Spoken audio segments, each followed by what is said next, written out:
Hello to everybody. Hope you're doing well. I thought first I would kind of recap the draft. I thought it would be appropriate to congratulate Coach Fedora on recruiting these five guys because he does not get that credit, and he's the reason they're here. And all five guys are really good players. So I know that Larry's proud. Even though he hadn't been around the guys for the last couple of years, that they're all on NFL teams and moving forward. And at the same time, I thought that all of these guys have improved an incredible amount since we got here. You take what Kelsey Gomes has done as our nutritionist. The bodies look better. Brian Hess and his staff have done an amazing job of getting these guys stronger and in a better place. And if you look at the development from our coaching staff for what Tommy Thigpen did with Chaz Surratt, who was a five-star quarterback when we got here, never played a day on defense, and then starts against South Carolina as a linebacker after having a broken wrist all spring. And then to be drafted at a high level in the NFL is just absolutely amazing. So I'm very, very proud of him. And then you look at the two running backs. Michael Carter had made some yards, and Javonte was a short yardage goal line back. And those two end up being maybe the best combination in college football with running backs since the SC group in 2005. Diami and Daz were dropping some balls when we got here, and they were inconsistent. And now both of those guys had two of the best years in the country catching the ball. So I have to thank our coaching staff. Lonnie Galloway did an outstanding job with the receivers, and he's such a great teacher, along with Tommy. And then Robert Gillespie did just an outstanding job, not only teaching the backs, but rotating them to make sure that they were in there at the right time. So very, very proud of those guys moving forward. Spring in general was really good. As Jeremy said, the number one thing is you want to come out healthy. You want to have a spring, since we didn't last year. And only 21 scholarship guys on our team had ever been through spring practice. So this was a very critical spring for us. But we were really physical. We hit more than we have the previous two springs because we've got more depth, and we came out healthy.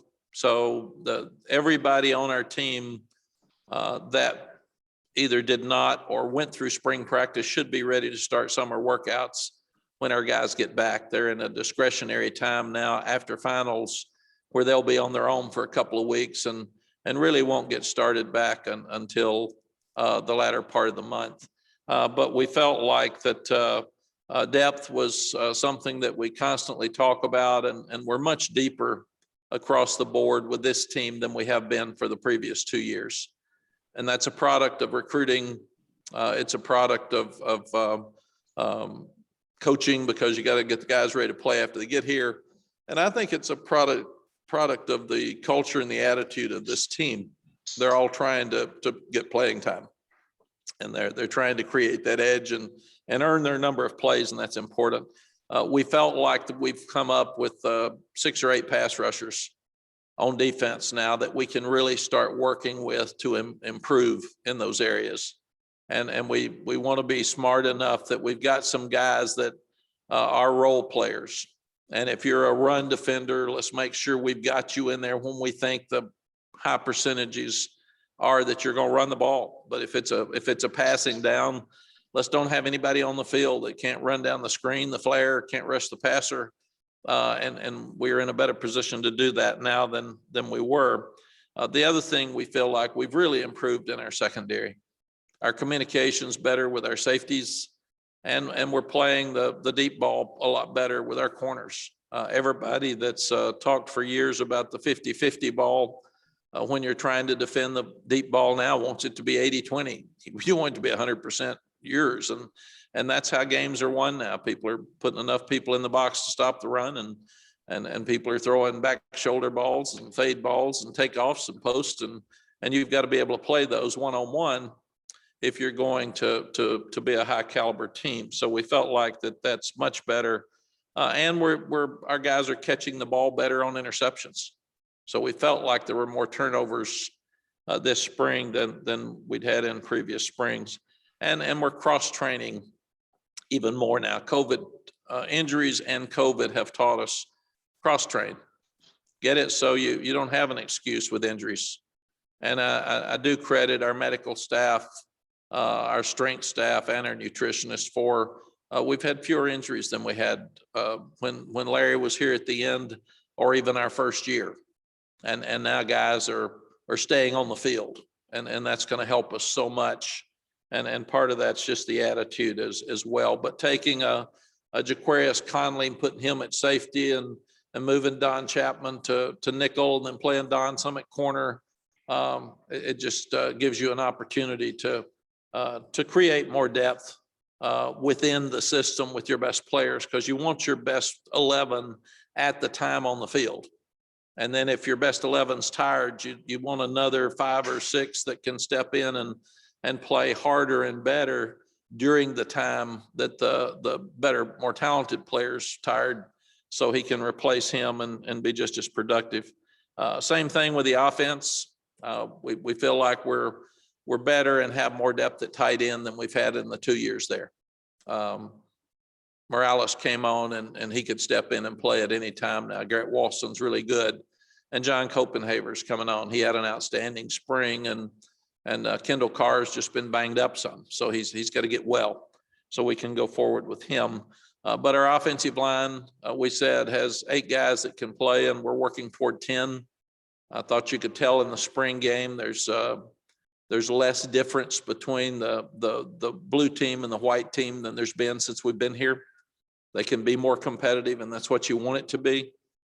So Coach Searles thinks there's some of those younger linemen that can step in and play now that couldn't have last year.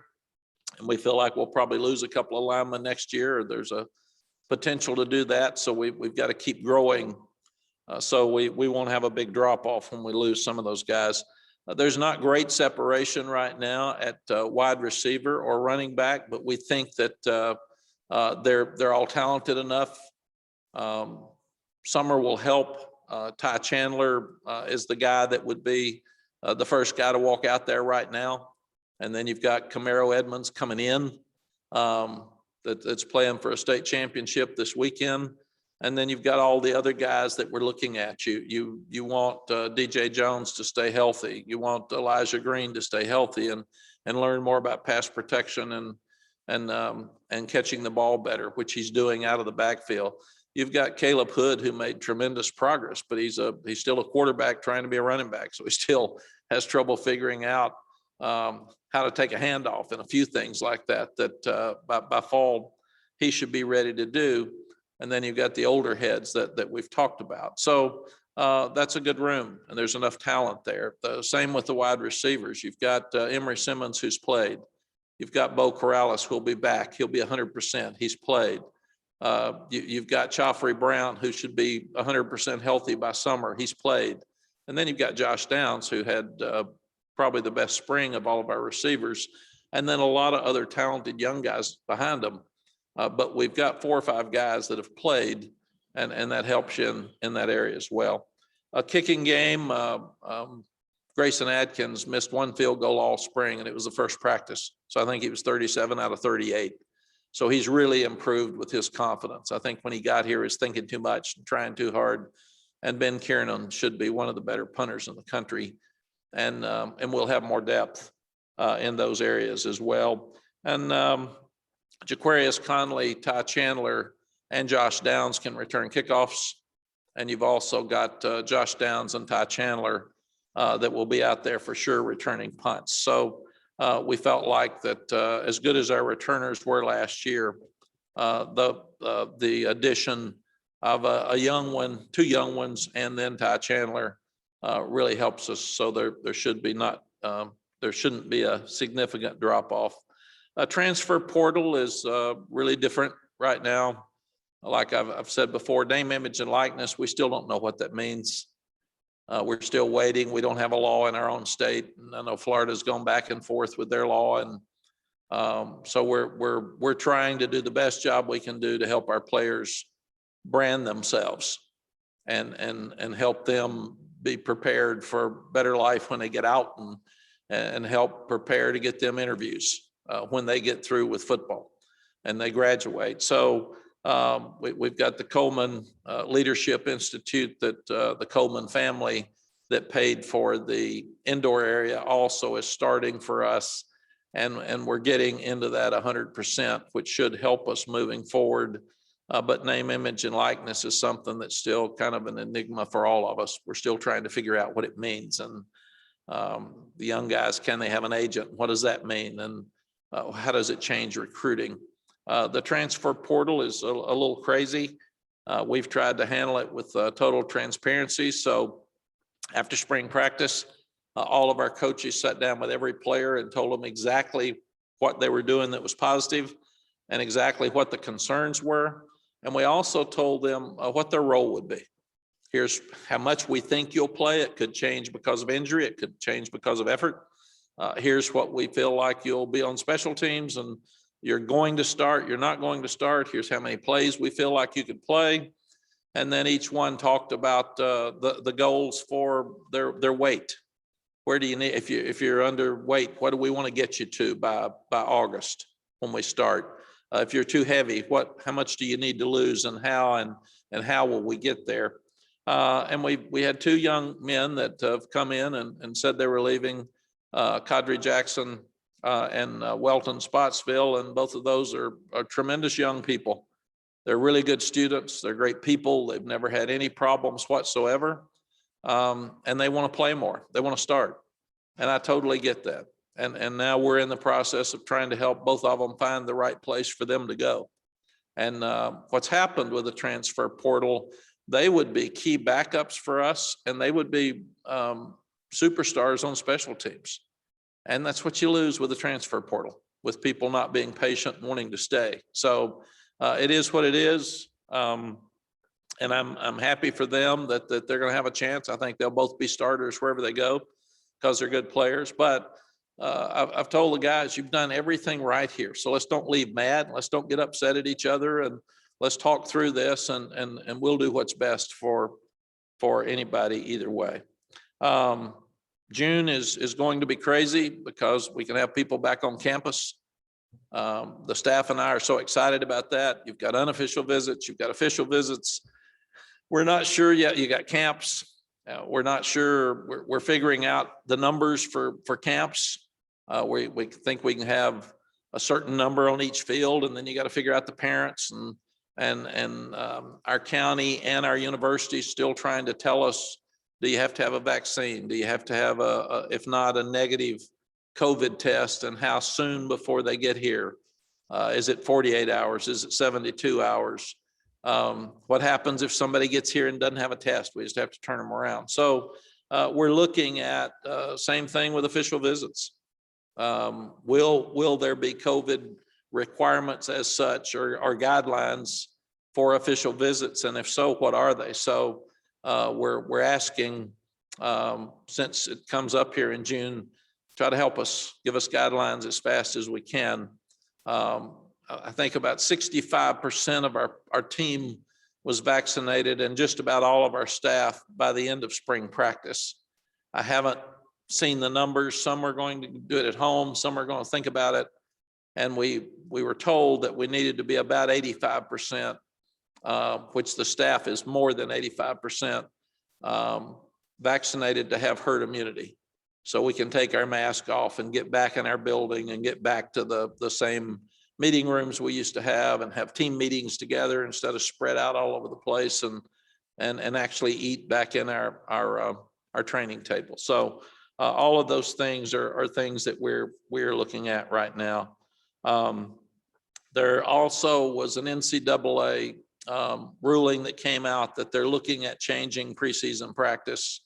And really that wouldn't affect us very much, the way we practice. So it's not going to change. You'd have one more day in shorts, it looks like. And other than that, we practice pretty much like they're proposing. So I think that that will not be a big change for us. It doesn't look like they're going to change the number of scholarships for this year. You have to be back at a cap of 85. That really hasn't even been discussed by the NCAA. Again, people are going to be working on projections of how many scholarships they're going to have available more than anything else. So if Jeremiah Gemmel goes to the NFL and Sam goes to the NFL and Marcus McKeithen goes to the NFL and Jordan Tucker and a lot of guys that have an extra year go to the NFL, that gives you an extra scholarship available. So projections are going to be tough. And the NCAA's put all college coaches in head coaches in a very difficult spot right now with roster management, because you're still not sure until July 1st who's going in the portal. And at the same time, you're not sure which of your guys will opt to go to the NFL. So I think that's all I've got. And excuse me, Grayson Atkins was 38 of 39 in field goals this spring instead of 37 for 38. Questions? All right, thanks, Coach. Our first question will come from C.L. Brown. Hey, Mac, I was just wondering from the spring game, and you mentioned the positions where you didn't see much separation. I was wondering what you felt about the backup quarterback position in terms of if there was any separations or any strides taken. Yeah, in my career, CL, the backup quarterback's gotten more discussion than any other position in the country. So I'm glad we brought that up. I should have hit it, but I figured somebody might mention it. The thing that we did going into spring with Sam and the other two quarterbacks 2 years ago was said, let's learn what to do in the spring. We'll compete in the fall. And that's where we are with the backup quarterback position. I did think that when you start looking at Jacoby, he got much better this spring. I saw improvement, and he didn't have a spring before, and he was a backup in the fall. And but I thought in scrimmages he did some really good things. Drake showed outstanding ability to run, which surprised me. He's more athletic than I thought he was as a 6'5" quarterback, and he can also throw. So we told him, don't put pressure on yourself this spring. Learn what to do, and we'll let you guys compete in the fall. And then Jefferson Boaz is the same thing. He had his first spring this spring, so we feel like he'll continue to get better because the quarterback rooms, one, you'd like to have 4 guys there that can play, and you can lose them fast. Somebody can transfer if they're not the starter at that position because it's unique. But you get one hurt, and all of a sudden you're down to 1 or 2 quarterbacks on your roster again, and that's something that all of us in college football would like to try to avoid, but it's real. So all summer, the young guys will be competing in 7-on-7s and player-led practices, and we can't be out there to watch them. But Sam will tell us who's doing well, and the players they come to you and tell you. You don't have to ask, and they'll say, "Boy, I'm telling you, Jacoby's killing it, man. This summer he's doing really good." It goes back to we had Jevin Sneed and Colt McCoy at Texas left spring practice even, and I thought Jevin was probably the guy that would be the quarterback in the fall. And then when we got back, a couple of the guys, older guys, came in and said, "Coach, we know who your quarterback is. It's 100%." And I said, "Who's that?" And they said, "Colt McCoy." And then he ended up being one of the best ones to ever play. So summer's important for young quarterbacks, and obviously we think that if the projections are what we feel, Sam will go to the NFL, and he's had a great 2 years. So we got to have that next guy ready to step up. Okay, Davis Wallace, go ahead. Hey, Coach. I noticed that you had so many different Jordans throughout practice in April. I was just wondering, can you give us a sneak peek of what Jordans you're going to be wearing in May, and how would you rank the Jordans that you've worn so far? Davis, number one, I apologize for not answering your question about a super league or whatever that was. I had no clue what I was talking about. I saw a highlight, a highlight of something that said, yeah, the soccer teams are looking at super leagues. And so I had no clue. Oh, it's okay. I was just throwing that one out there. I was trying to figure it out. I'm trying to stay in my lane and make sure I don't get outside of it. The Jordans are fun.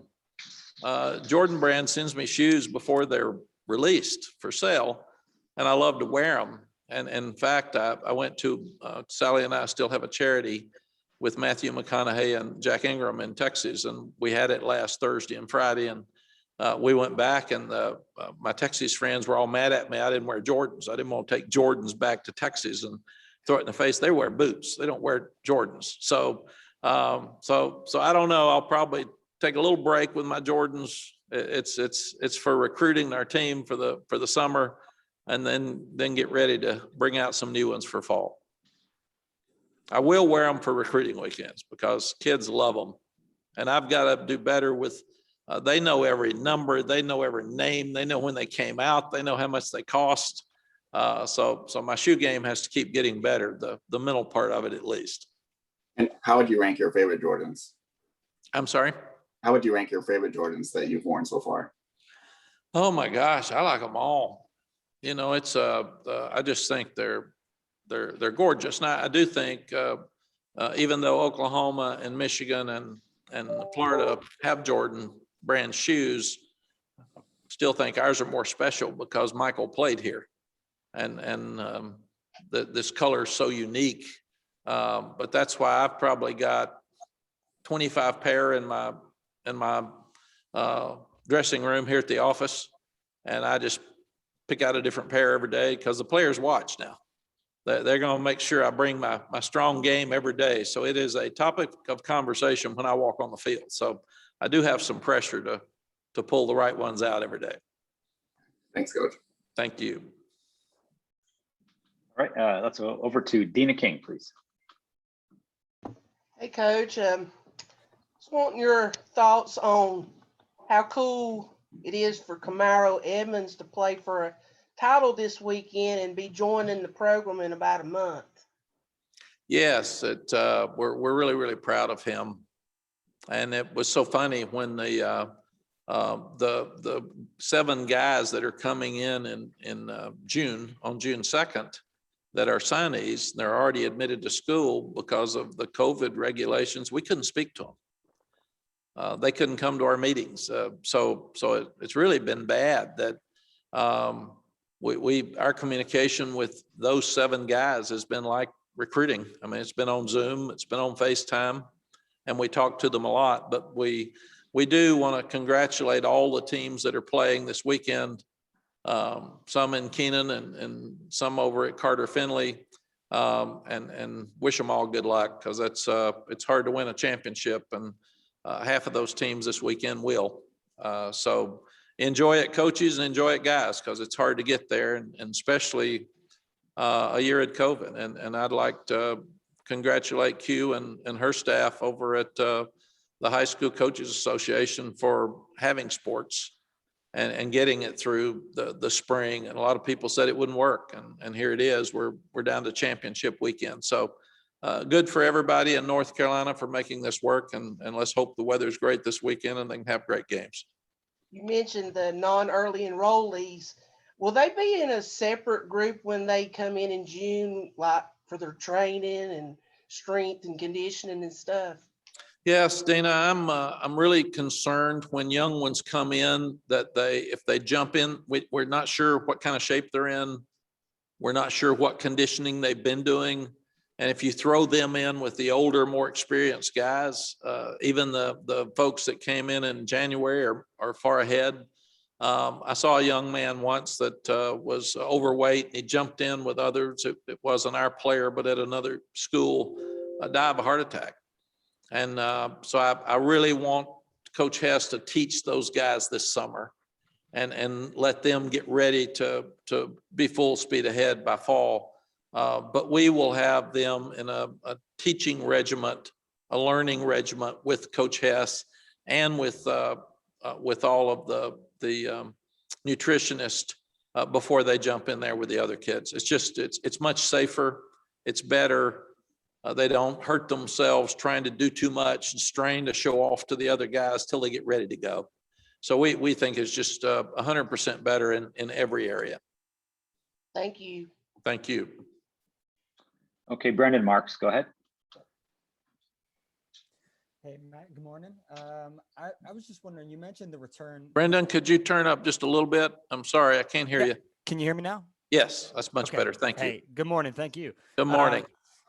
You mentioned the return of on-campus recruiting, and you guys are finally going to be able to get back and have some more of that contact with the guys.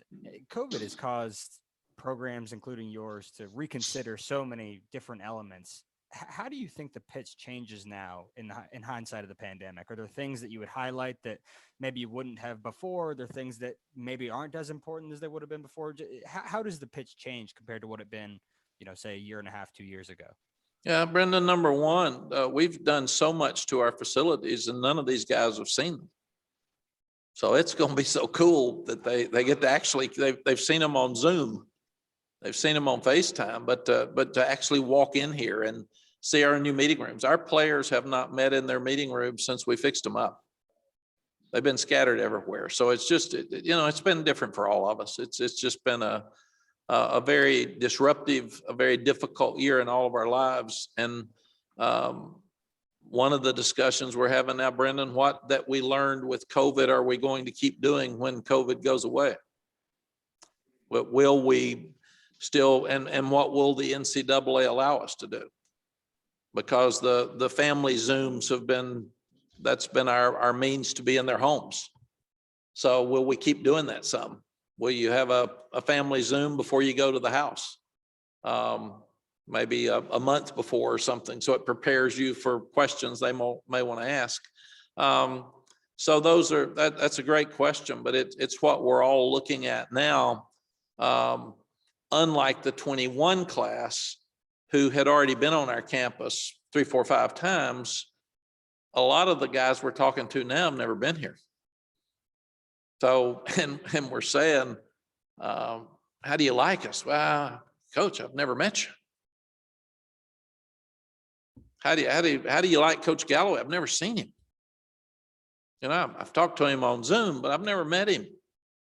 Well, how do you like the campus? And even if they come to the campus for the spring game, for say, and it's raining, or they come without us, it's not the same because we can't show them.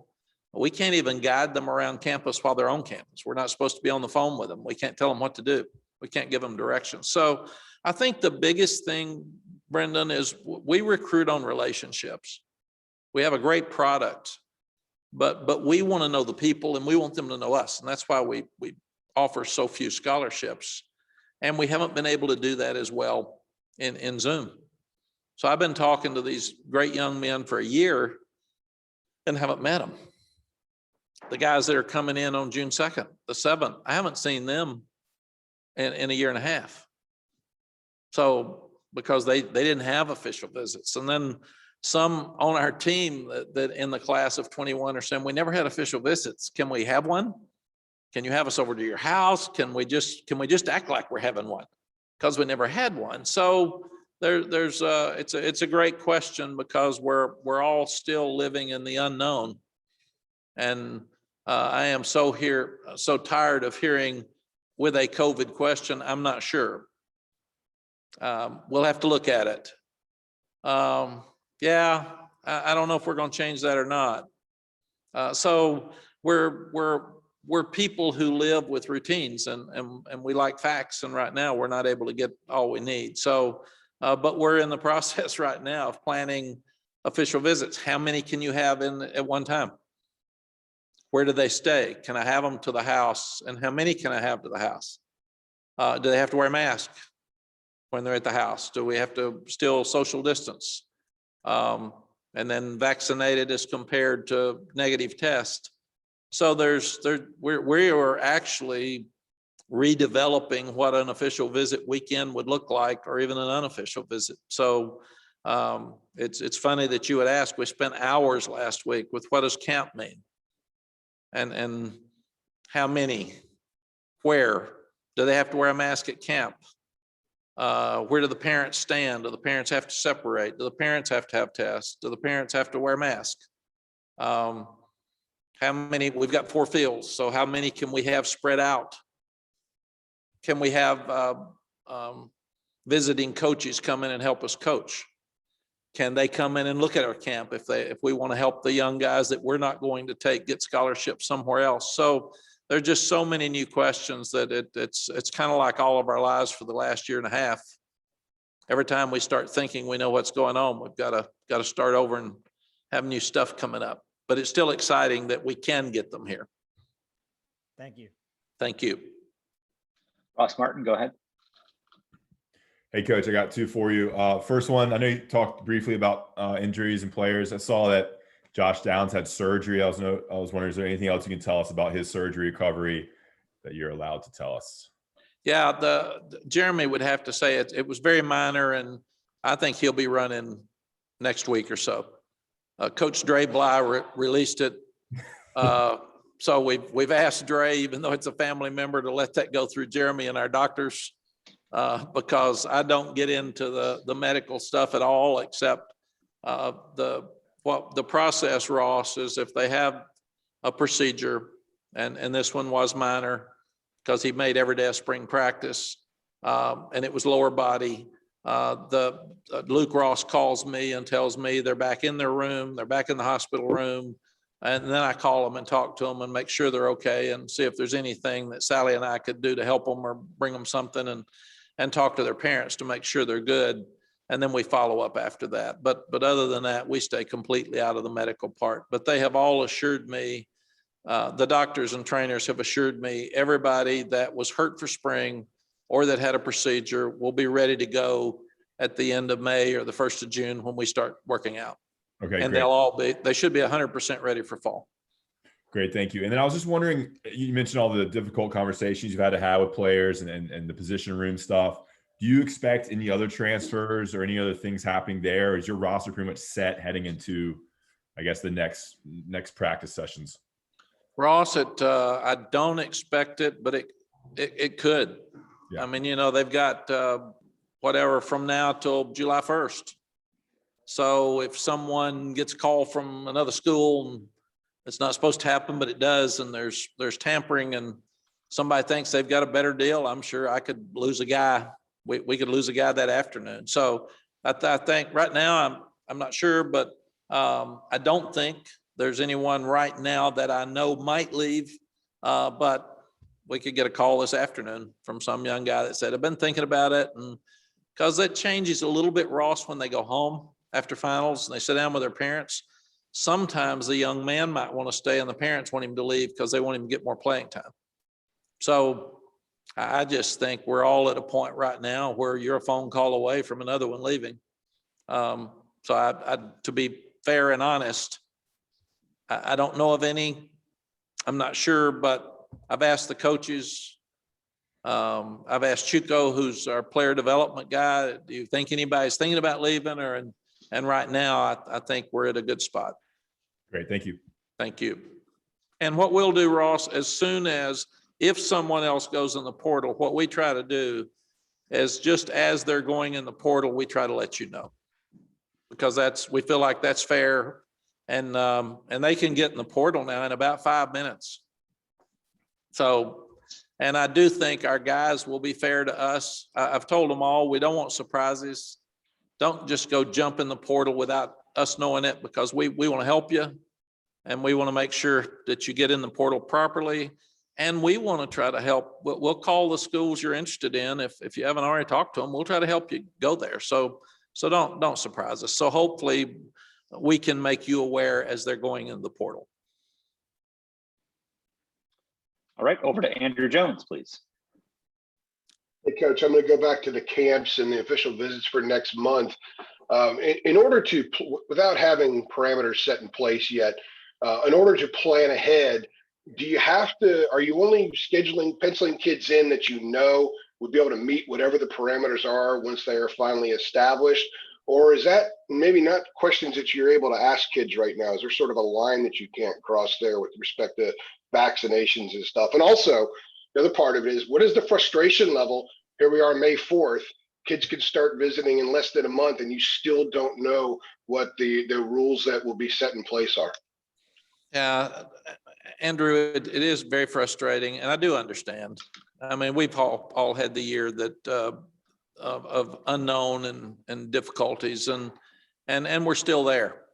The more we learn about the vaccine, what's that going to change? If our staff's already over 85%, so at what point do we not wear masks? And if there's one person on your staff that's not vaccinated, they obviously have to continue to test, but will they be able to come to the staff meetings, or will they have to be on Zoom? Will they have to wear masks? While the rest of us don't. I mean, will they have an option? Because they're still at risk if they haven't taken the vaccine and they don't have their mask on. And what we're doing right now, we're trying, we can't even talk to some of the players because some of them are 23s and 24s that want to come to camp, and we can't communicate with them. So we're having to communicate with the high school coaches, and our high school coaches are wonderful, and they're trying to help us. So basically what we've told them is just sign up. And when we figure it all out, if your player doesn't fit the guidelines, or if they don't want to come based on the guidelines, we totally understand, and we'll just give you your money back and move on. So all of us are feeling our way through camps right now. And hopefully we'll get an answer here in the next couple of weeks. I think our first camp is June 12th, even though we could have visits on June 1st. So we're in constant contact, but right now we don't have all the answers. And that's the more difficult thing. The other part of that is kind of a weird question here, I guess, but are you allowed to ask if kids have been vaccinated? So if you set up official visits, whatever the parameters are put in place, you know that visit's still going to take place. Yes, we can ask. The thing right now, we don't know what to ask, but we can ask, and I would think that what's going to have to happen is people that say they're vaccinated would have to have proof when they get here, and then the way I understand it, with our campers, they may be required to have a negative COVID test within at least 72 hours, could be 48 hours of the camp. And I think, Andrew, what we would have to do if that's the case is we would simply have to have proof when they sign up. And it's an awful thing if they, and that's why we're having to communicate with the high school coaches so much. If they come here and they don't have proof, they're not going to be able to come to the camp, and that's hard. And we're actually looking at having a camp in the morning and a camp in the afternoon on the 12th and the 13th, so we can separate the numbers more, where we would normally had our camp in the afternoon. So I think that's a huge difference as well. So we're trying to figure out every possible way we can stay within the North Carolina and Orange County guidelines and still get our camps back. And we've had great response. So that's been helpful as well. Thank you. Thank you. Okay, let's go over to Andrea Adelson. Go ahead.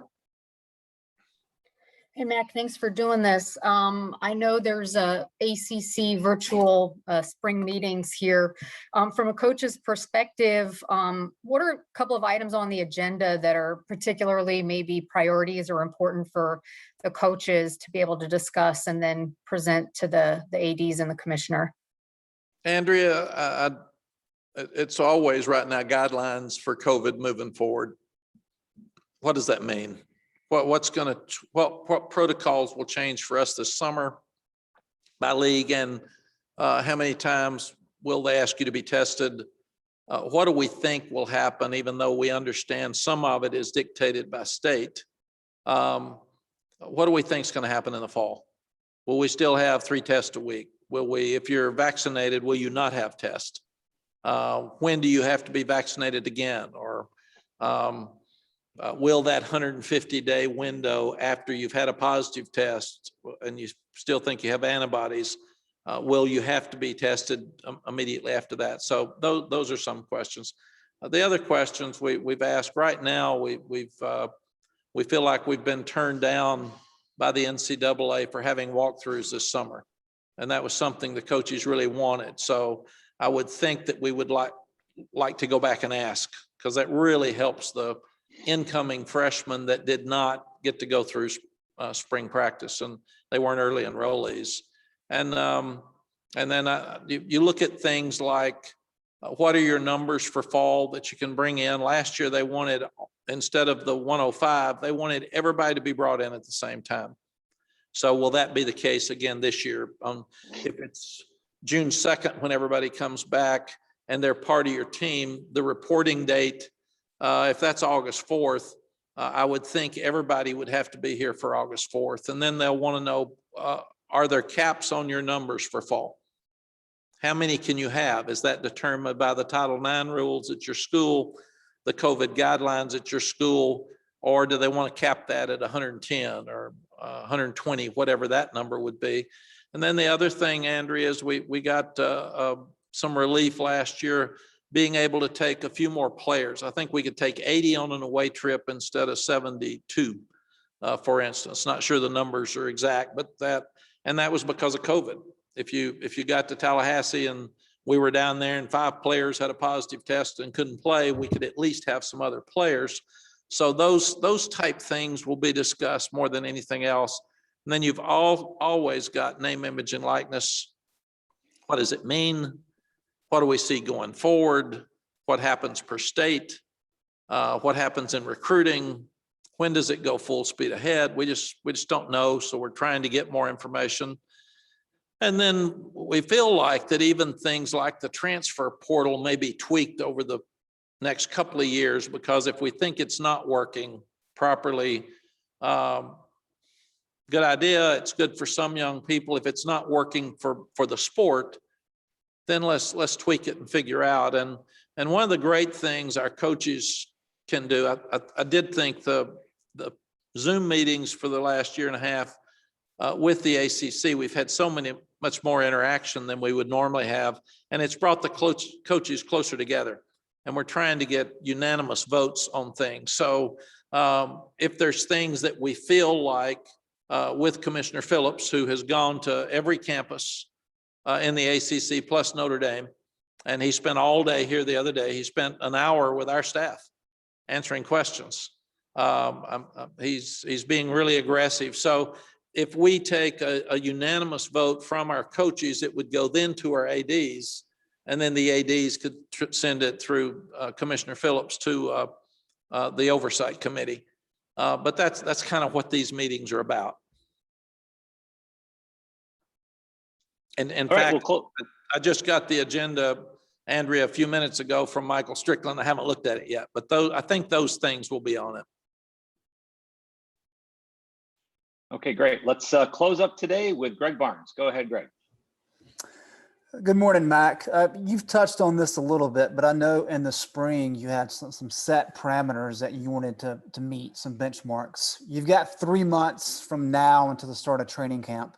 What are you hoping to achieve with the team? I know you're limited coaching wise, but what are you hoping for the team to progress in, what areas, those types of things between now and the start of training camp? Greg, we set our goals before spring practice. Every 5th practice, we reviewed our goals. And then after spring practice, right now, the guys have talked to all the players, but what we'll do is sit down at the end of May and we'll go back over everything we felt we got accomplished. The coordinators in a meeting with the staff will give me what we got accomplished, where we still think we've got to get some different things done, and what we can do over the summer to be more prepared for our practice. It's usually about August 4th, I think, when we start. And the biggest part of that will be we're limited with what we can do with them in the summer. We can meet with them if you take it away from your time that they would have with the strength and conditioning program, and you don't want to do that very much. So that's a fine line. But then we'll reset the goals this summer based on what we feel like we got accomplished. Most of what we wanted to get accomplished, we did. We worked on 2-point plays more this spring than we ever have. We worked on short yardage and goal line. again, because that was an emphasis for both sides in red zone offense. So we had more situations in the spring than we've ever had. We had more live tackling than we've ever had. And even though depth and evaluation of each position was the most important thing this spring, we felt like we've got a lot of those goals accomplished. But we need to do a really good job of figuring out what is the role of each player and where can he help us, and doing a better job of substituting his package when that role comes up. And that's something that we're really, really looking hard at now. Who is a really good run stopper but can't rush the passer? And he can rest some of our big guys inside that early in a series. So there's just things like that we're continuing to work on. What's our personality going to be on offense? Will it be any different than it was last year? Or are we going to be the same offense with different players, different personalities? Who is that backup slot? Who's the other? Antoine Greene had an excellent spring. Is he ready to go? Is he ready to take off? Can he have a good summer? And can he be in that mix of rotation? Gio Biggers was our most improved player since we've been here. And I told the team that right at the end. He has come from nowhere. He has come from a special teams guy that was okay to a guy that can step out there and start right now. I mean, he had an outstanding 3 weeks of spring. So that's the fun part of coaching. You're trying to build your roster. You're trying to build a team. But to see a guy who comes from nowhere to somewhere is really, really good. How fast can those young linebackers be ready to actually play? They're pretty, they run, but can they play at Virginia Tech?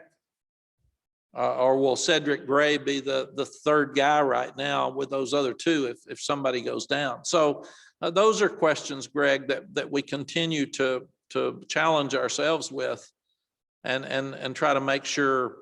And the other one is make sure that we're where we want to be. But the other one is, how many plays can Jalil Taylor play right now? How many plays can Kristen Varner play? And what situations would those be in? Is William Barnes ready to rotate that second series at Virginia Tech? So how many, Brian Anderson's really a key part of our offensive line because he knows what to do. He's a leader, he's smart. He gets everybody in the right place. But can we rest him some? And does he need to be rested? So Josh Azudu comes back in the lineup. What does that mean? Do we put him at guard? Do we put him at tackle? Who are the best 5? Then who are the best 7? And who are the best 10? So we're constantly challenging ourselves. CL said it, but who is that first quarterback that goes in if Sam comes out? And do you try to get creative ways to play another quarterback even though Sam's in there? Because you got to have somebody else ready to go. And that's hard to do because the number one objective is to win the game. So all of those are things that we're really challenging each other, and I'm being hard on the coaches and asking them hard questions and trying to divide. And the other thing is a lot of times guys that get hurt a lot stay hurt. So can you depend on a guy right now who's been hurt all the time since he's been here? And he's really talented and you want him to play. Day Hollins had an outstanding spring. Storm Duck was hurt a lot. Does that mean that you've got Kyler and you've got Tony Grimes playing out there? Is Day the guy right now you have to plan on going in until Storm's 100%? Those are just things that you constantly look at. And they're questions that players have when they come in. Where do I fit? How much am I going to play? When am I going to play? Where am I going to play?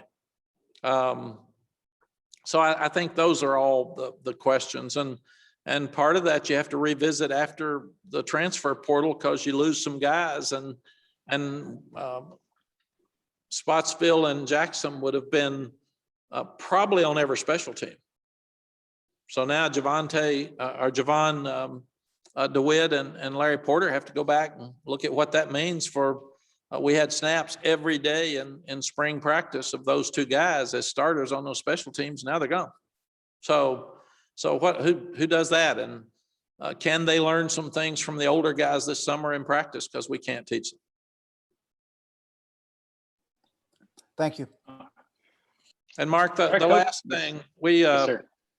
high school clinics have been different too.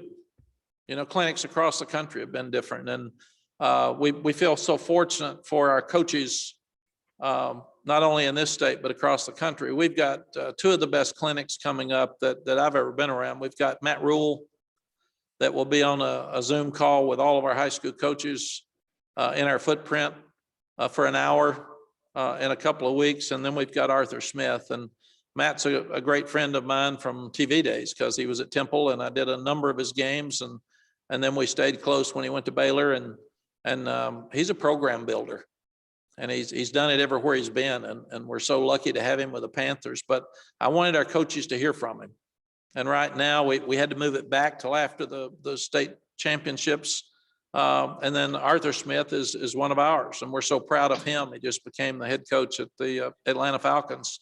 So we're so fortunate, and it's such a gift that we can give our high school coaches that they can't get, that we have Matt Rule on one Tuesday, and then we have Arthur Smith on another Tuesday, spending an hour talking to these guys and answering their questions. And I'm really excited about those two clinics that are coming up as well. Awesome. Thanks, Coach, for your time, and thanks for the group for joining us once again today. We really appreciate everyone's time.